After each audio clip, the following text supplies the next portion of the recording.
Hello everyone, welcome back to the channel. आज की video को हम शुरू करने वाले हैं चैप्टर 4 से। चैप्टर 4 में हम बात करते हैं power of superior officers of police and aid to magistrate and police. तो यहाँ पर जो सुपीरियर ऑफिसर्स हैं पुलिस के, उनकी क्या पावर्स होंगी और मैजिस्ट्रेट को या फिर पुलिस को किस प्रकार से एड किया जाएगा उसके बारे में, ठीक है। सो हमारी वीडियो का फर्स्ट सेक्शन होने वाला है सेक्शन 30, जिसमें हम बात करने वाले हैं power of superior officers of police के बारे में, ठीक है। तो ये बोलता है जो ऑफिसर इंचार्ज होंगे उनसे सुपीरियर रैंक के police officers same power exercise कर सकते हैं through out the local area जहाँ पर वो अपॉइंटेड हैं, जो कि ऑफिसर इंचार्ज के द्वारा विद इन लिमिट एक्सरसाइज की जा सकती थी, सेम टू सेम वैसे ही, ठीक है। तो यहाँ पर कहा जा रहा है कि अगर ऑफिसर इंचार्ज है कोई, ठीक है, सो जो भी ऑफिसर इंचार्ज से हायर रैंक पर, सुपीरियर रैंक पर हैं, वो सेम पावर जो इसकी होगी लोकल जुरिडिक्शन में, लोकल लिमिट्स में सेम पावर एक्सरसाइज कर सकते हैं through out the local area. इसके बाद आता है नेक्स्ट सेक्शन जिसमें हम बात कर रहे हैं public when to assist magistrate and police. इसमें कहा जा रहा है हर एक व्यक्ति बाउंड होगा असिस्ट करने के लिए मैजिस्ट्रेट को और पुलिस ऑफिसर को जब भी रीजनेबली डिमांड किया जाए इसके लिए, ठीक है। अब वो किन किन कंडीशन में किया जा सकता है, देखिए, इन टेकिंग और preventing the escape of every other person whom such magistrate और police officer authorise to arrest. तो मैजिस्ट्रेट और पुलिस ऑफिसर जिस भी व्यक्ति को अरेस्ट कर सकते थे, ठीक है, मान लीजिए एक व्यक्ति है जिसको ये दोनों अरेस्ट कर सकते थे, ठीक है, तो उसको प्रिवेंट करने के लिए, उसको ले जाने के लिए, एस्केप से रोकने के लिए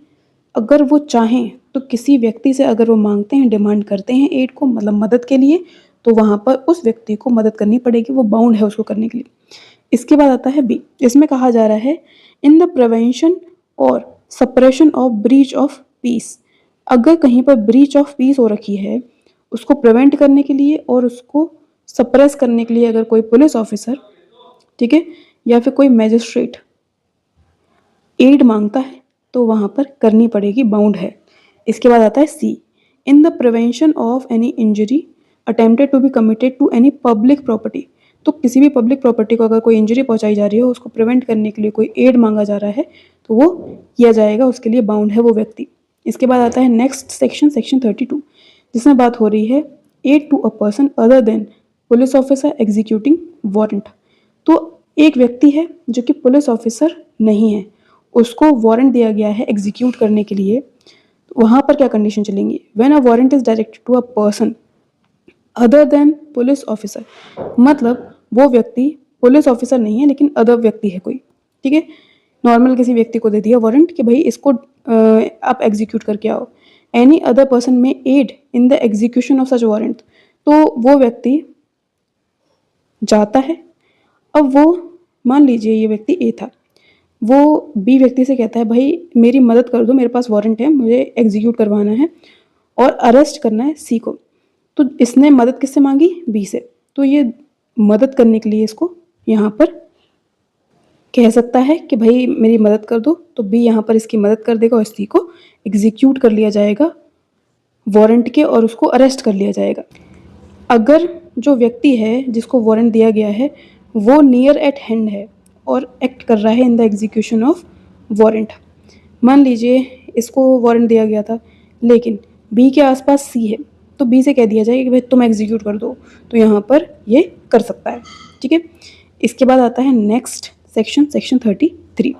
सेक्शन 33 में हम बात कर रहे हैं public to give information of certain offences. तो जो पब्लिक है वो इन सर्टेन ऑफेंसेस की इंफॉर्मेशन देगी जा करके नियरेस्ट मजिस्ट्रेट को या फिर नियरेस्ट पुलिस स्टेशन में। सो इसमें कहा जा रहा है, देखिए, every person aware of commission, ठीक है, वो हर एक व्यक्ति जो कि अवेयर है उस कमीशन से और इंटेंशन से किसी व्यक्ति की जो कि कमिट करने वाला है इन ऑफेंसेस को, जो कि इन फॉलोइंग सेक्शन में दिए गए हैं। सेक्शन 103 से लेकर के 105 तक, 111 से 113 तक, 140 से 144 तक, 147 से 154 तक, 78 से 182 तक, 189 से 191 तक, 274 से 280 तक 307 में, या फिर 309 टू 30312 तक, और 316 तक, 326 से लेकर 328 तक, 331 से लेकर 332 तक। अगर इन सेक्शंस में कोई व्यक्ति ऑफेंस कर रहा है तो उसकी इंफॉर्मेशन जो होगी, shall in the absence of any reasonable excuse, अगर उसके पास कोई रीजनेबल एक्सक्यूज नहीं है, उसके पास कोई रीज़न नहीं था, तो उसके ऊपर बर्डन ऑफ प्रूफ है कि भाई उसे बताना पड़ेगा कि उसने क्यों नहीं बताया।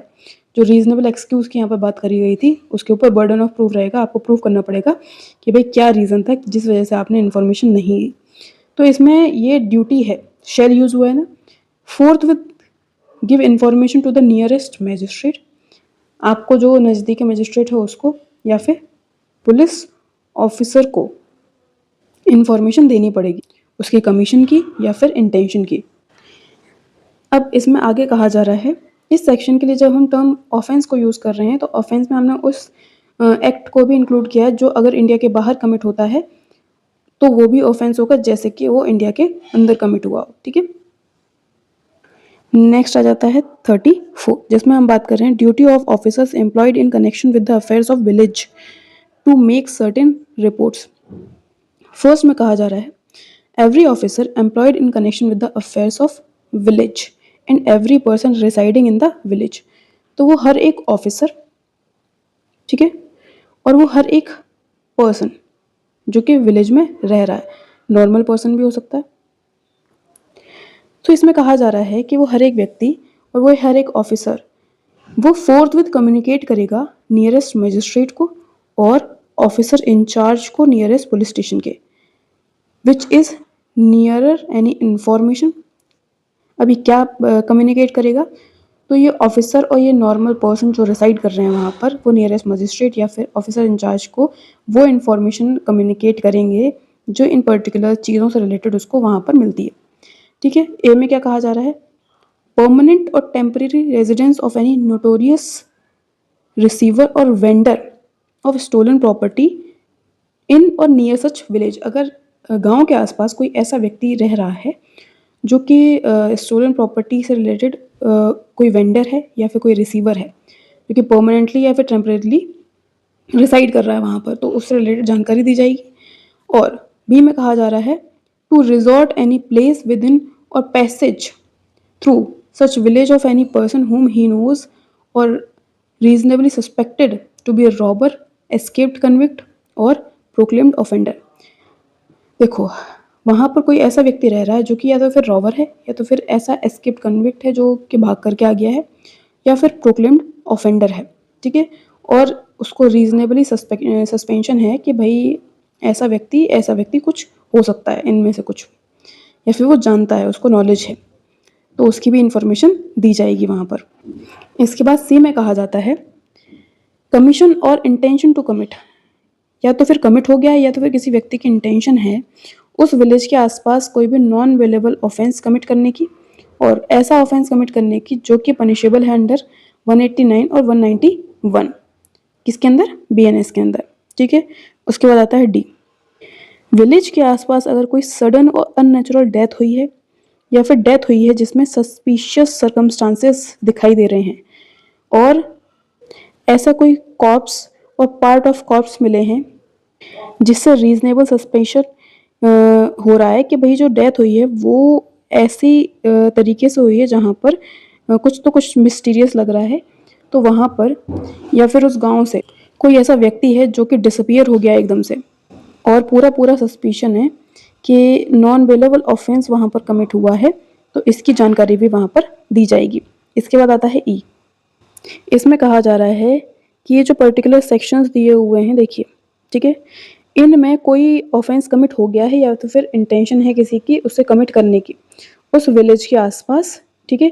या फिर इंडिया के बाहर कहीं किसी विलेज के आसपास, अगर वो इंडिया में कमिट किया जाता तो वो सेम ऑफेंस होता जो कि इन सेक्शंस के अंडर में बताया जा रहा है,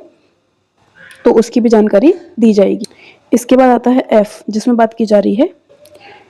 कोई भी ऐसा मैटर जो कि मेंटेनेंस ऑर्डर को या फिर प्रिवेंशन ऑफ क्राइम को या फिर सेफ्टी को लोगों की या फिर प्रॉपर्टी को जो कि एक ऑर्डर दिया गया था डिस्ट्रिक्ट मजिस्ट्रेट के द्वारा। तो वहाँ पर भी पूरी इन्फॉर्मेशन दी जाएगी, ठीक है, कम्युनिकेट करी जाएगी। इसके बाद आता है सबसेक्शन 2, जिसमें कहा जा रहा है कि जो इसमें विलेज के बारे में बात करी गई है, विलेज में हम इंक्लूड करेंगे विलेज लैंड्स को भी। और जब हम प्रोक्लेम्ड ऑफेंडर के बारे में बात कर रहे हैं तो उसमें ऐसे हर एक व्यक्ति को, हर एक प्रोक्लेम्ड ऑफेंडर को हम इंक्लूड कर रहे हैं जिसको कोर्ट के द्वारा या फिर अथॉरिटी के द्वारा इंडिया की किसी टेरिटरी में जिसके ऊपर ये संहिता भले ही एक्सटेंड ना करती हो, उसको ऐसा कोई ऑफेंस किया है उसने जो कि पनिशेबल है मोर देन 10 ईयर्स और मोर, और लाइफ इम्प्रिजनमेंट, डेथ, बीएनएस के अंदर, ठीक है। इसके बाद आती है बात officer employed in connection with the affairs of the village. ये कौन से ऑफिसर्स हैं? मतलब वो मेंबर्स जो कि पंचायत के मेंबर्स हो सकते हैं, पंचायत ऑफ विलेज, और उसमें हेडमैन भी इंक्लूड है, और हर एक ऑफिसर और हर एक अदर पर्सन जो कि परफॉर्म करता है ऐसा कोई फंक्शन एडमिनिस्ट्रेशन ऑफ विलेज से रिलेटेड, विलेज का एडमिनिस्ट्रेशन देखता है, हर एक व्यक्ति उसमें ऑफिसर्स की श्रेणी में वहाँ पर इंक्लूड होगा। तो आपको ये वीडियो कैसा लगा है बताइएगा। अगर अच्छा लगा है तो लाइक कीजिए, चैनल को सब्सक्राइब कीजिए और कमेंट करके बताइए कि आपको कैसा लगा।